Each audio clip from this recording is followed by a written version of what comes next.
Today's sourdough Sunday. Today I'm making a brown sugar pecan loaf. First, in a large bowl, add 125 grams of active starter.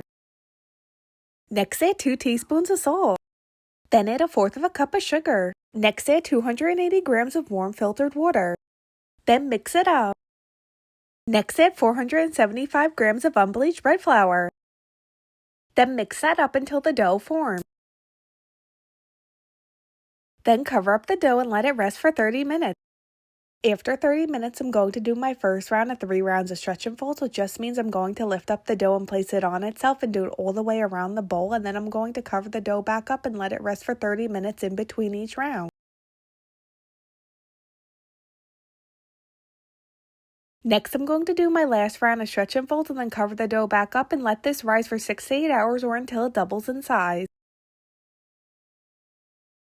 Now that my dough has doubled in size, I have it on a cutting board and I'm just going to flatten it out. First, I'm going to spread 4 tablespoons of butter on the dough. Next, I'm going to sprinkle some brown sugar. Then I'm going to sprinkle some cinnamon, some chopped pecans on top. Next, I'm going to fold over one side of the dough and then I'm going to spread 2 tablespoons of butter on top of that. Next, I'm going to sprinkle some more brown sugar and cinnamon on top. Next, add more chopped pecans. Then fold the other side of the dough over and spread another 2 tablespoons of butter on top. Next, sprinkle some more brown sugar and cinnamon on top. Next, add some more chopped pecans and then roll up the dough and roll it into a ball.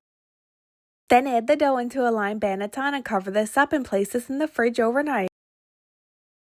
Then the next day, I have the dough on a piece of parchment paper. I'm going to score the top of the dough and then I'm going to add the dough into a Dutch oven that I've been preheating at 450 degrees with the lid on. Next, bake this at 450 degrees for 30 minutes and after 30 minutes, lower the temperature to 400 degrees and bake it for another 25 minutes. Once the dough is done baking, I let it cool for 1 hour and now I'm going to slice into it and here's an up close look.